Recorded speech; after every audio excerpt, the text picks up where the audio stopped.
Cette semaine dans Carnet de santé, à quand le vaccin contre le Covid-19? Un expert nous en dit plus. Des professionnels de la santé partagent leur expérience face à la pandémie.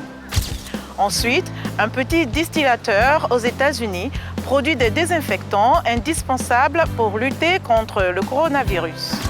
Enfin, Pata Pata est de retour.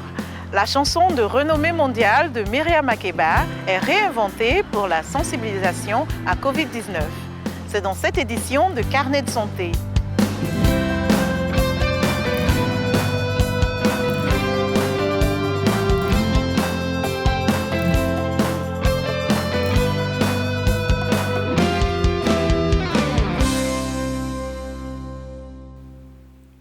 Salut et bienvenue sur votre émission Carnet de santé.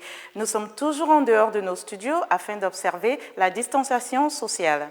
La pandémie de coronavirus Covid-19 a apporté un changement radical dans plusieurs aspects de la vie au quotidien.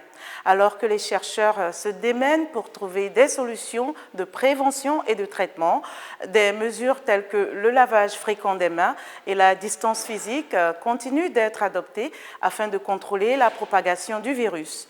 Les experts en santé l'affirment, trouver un vaccin contre le Covid-19 sera une étape majeure dans la prévention de la maladie à l'échelle mondiale. Plusieurs études sont en cours présentement afin de développer un tel vaccin, mais aucun vaccin n'a terminé des essais cliniques. Regardez.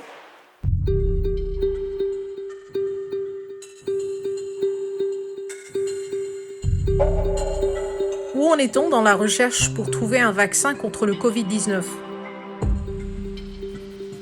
Un vaccin contre le Covid-19, maladie à coronavirus 2019, destiné à aider l'organisme à éliminer le virus SARS-CoV-2, fait actuellement l'objet de recherches.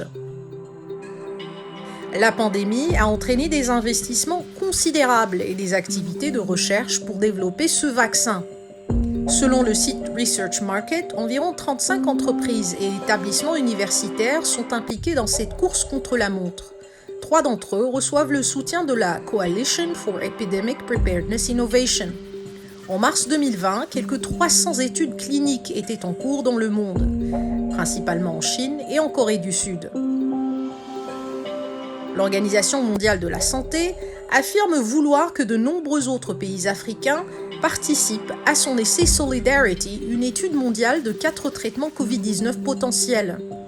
Selon le magazine Nature, l'appel intervient alors qu'un nouveau consortium international de chercheurs exhorte à une action plus rapide sur la recherche clinique dans les pays ayant des systèmes de santé faibles et propose d'aider à coordonner le processus afin que les chercheurs africains puissent se joindre plus facilement. Parmi les tests qui ont le plus grand potentiel de vitesse figurent les tests à base d'ADN et d'ARN, l'acide ribonucléique, un acide nucléaire présent chez pratiquement tous les êtres vivants. Les vaccins à ARN et à ADN peuvent être fabriqués plus rapidement car ils ne nécessitent ni culture ni fermentation, mais utilisent plutôt des processus de synthèse. Il n'y a pas de vaccin à ARN approuvé à ce jour, mais ils sont entrés dans la phase des essais cliniques.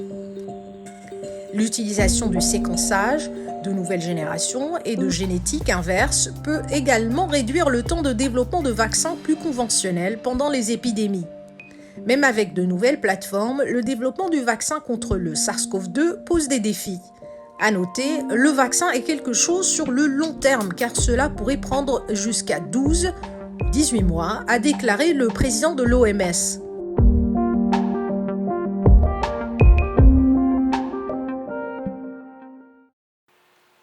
Plus de 90 recherches sont en cours dans le monde pour élaborer un vaccin contre le SARS-CoV-2 et plusieurs ont commencé les essais cliniques sur l'homme. À quand donc un vaccin contre le Covid-19? Voici les explications de l'épidémiologiste Dr Sona Konaté durant un forum virtuel organisé par La Voix de l'Amérique. Il faut savoir que pour développer un vaccin, ce n'est pas si simple que ça. Il faut du temps d'abord. Le vaccin doit être conçu, il doit être d'abord testé sur les animaux, il doit être testé sur les humains, il doit être évalué, on doit voir l'effet clinique l'effet que ça fait physique. Et maintenant, après, il y a toute une série d'approbations par les autorités médicales, pharmaceutiques, sanitaires du pays. Et après, le vaccin peut mettre maintenant, s'il est approuvé, c'est-à-dire s'il a une certaine sécurité sur la santé humaine, là maintenant on peut le commercialiser pour qu'il soit utilisé par les êtres humains. Et dans ce cas-là, il faut savoir que le Covid-19 a commencé en décembre 2019. C'est déjà un grand pas que la communauté scientifique mondiale pharmacologique soit mise sur pied pour pouvoir déjà commencer à mettre un vaccin sur pied. Ici aux États-Unis, par exemple, où je réside, où je travaille, je sais qu'il y a eu déjà des essais cliniques il y a quelques semaines. Les premiers patients ont reçu les premiers vaccins. Et donc maintenant, on attend maintenant de voir les effets. Je sais que quand on leur injecte un vaccin, il y a des prélèvements sanguins qui se font de manière périodique. C'est pour voir un peu l'évolution de la réponse immunitaire dans le sang. Donc, ils vont voir un peu comment ces patients sont en train de répondre et si ce vaccin vraiment peut être utilisé à grande échelle et de manière sauve sur l'être humain. C'est pour ça que ça prend du temps. On comprend l'urgence, on comprend que tout le monde est pressé d'avoir un vaccin, mais il faut aussi tenir compte aussi de la validité de ce vaccin aussi. Le fait que ce vaccin ne soit pas plus nocif qu'il soit utile. Donc, je pense qu'entre-temps, avant on ait un vaccin viable qui sera prêt à l'utilisation à grande échelle. Dans notre nouvelle rubrique « À vous la parole », nous vous donnons la possibilité de partager vos réflexions ou votre expérience concernant la pandémie de coronavirus ou éventuellement d'autres sujets de santé qui vous tiennent à cœur. Aujourd'hui, nous avons recueilli le témoignage de certains professionnels de la santé qui, chaque jour, font face au Covid-19 dans leur travail. Du Nigeria à l'Italie, en passant par l'Afrique du Sud, voici leur témoignage.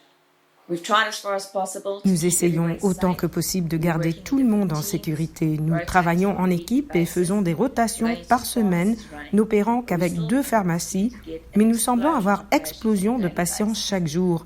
Nous essayons de garder le personnel calme, car chaque éternuement, chaque toux qui entre dans la porte est un risque potentiel pour nous tous. Nous avons mis du perspex avec une bande entre nous et les patients. Nous avons mis des autocollants sur le sol pour qu'ils sachent où se tenir, mais tout le monde a toujours peur. Chaque fois que quelqu'un tousse à la pharmacie, tout le monde regarde autour de soi et tout le monde ignore ce qui se passe à l'extérieur. Beaucoup de gens font la queue pour entrer dans la pharmacie et ça ne diminue pas. Ils sont là du matin au soir. Espérons que ceci finira, que les gens commenceront à se rendre compte des dangers et resteront en quarantaine chez eux, loin du public, pour la sécurité de tout le monde.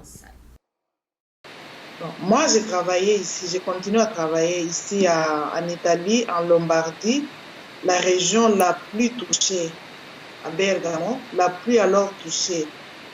Dans des hôpitaux, il y a eu un taux très élevé de patients où on s'est retrouvé dans des thérapies intensives qui contenaient par exemple 12 lits. On s'est retrouvé avec 400 personnes. Alors je me suis engagée pour visiter les malades Covid. J'ai visité beaucoup de maisons. On voyait les médecins qui devraient aider les malades en train de mourir. Il y a un groupe de médecins qui étaient déjà internés à l'hôpital qui ne pouvaient pas sortir. Donc psychologiquement, cette histoire ici a marqué négativement beaucoup. Dans la lutte contre Covid-19, les travailleurs de première ligne sont les professionnels de la santé ainsi que de nombreuses personnes dans divers secteurs professionnels pour assurer notre santé et notre bien-être durant ces moments difficiles. Un grand merci. Ici aux États-Unis, une pénurie de produits nettoyants et désinfectants a fait surface pendant la pandémie de coronavirus, laissant de nombreuses personnes à la recherche de certains produits indispensables. Cela a incité des entreprises comme un petit distillateur à Falls Church en Virginie à trouver des moyens créatifs pour aider. Le désinfectant pour les mains est l'un des produits que les Américains ont le plus stocké depuis le début de la pandémie du coronavirus et cela a laissé des étagères vides. Okay, we ready?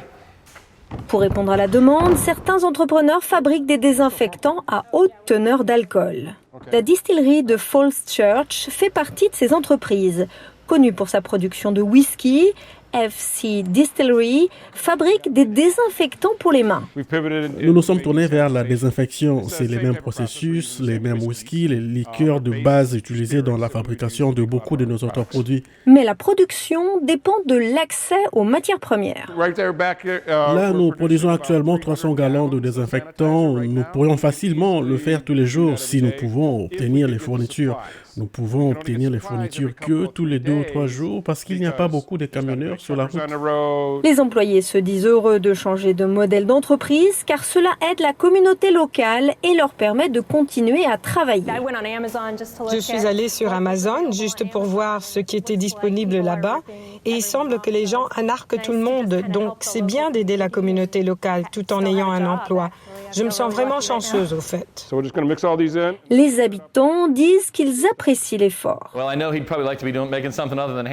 Eh bien, je sais qu'il aurait probablement aimé faire autre chose que du désinfectant. Mais c'est une excellente idée. Combler un vide sur le marché, mettre sur pied des petites entreprises et travailler ensemble pour y parvenir.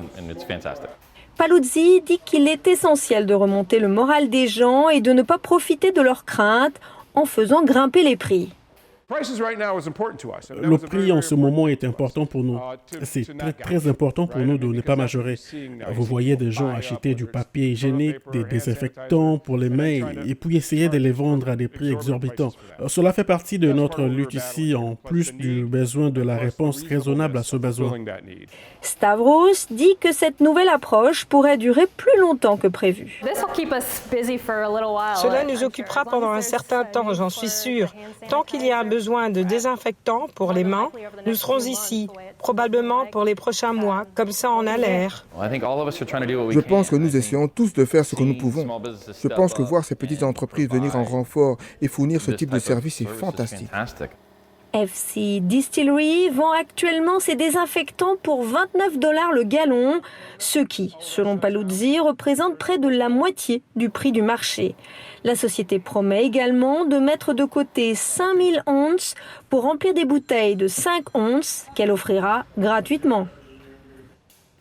L'UNICEF a réédité Pata Pata, la chanson de la défunte Myriam Makeba, artiste de renommée mondiale, récompensée aux Grammy Awards.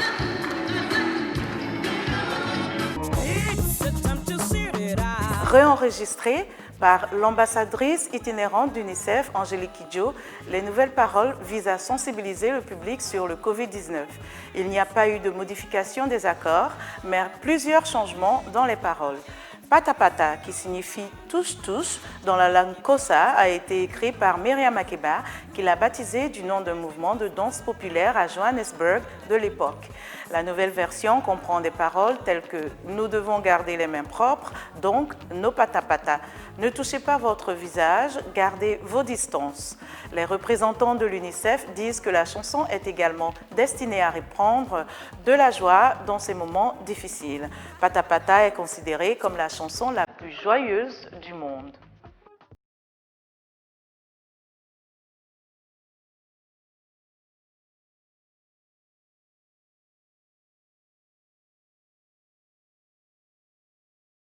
Fin. Pour plus d'informations et l'actualité sur le nouveau coronavirus, rendez-vous sur notre site web voaafrique.com. Vos questions et vos réactions sont toujours les bienvenues sur la page Facebook de VOA Afrique. Vous pouvez aussi me suivre sur Twitter, @lenormoudou. Merci de votre fidélité à Carnet de Santé. D'ici la semaine prochaine, on se lave les mains fréquemment. Portez-vous bien et à très bientôt.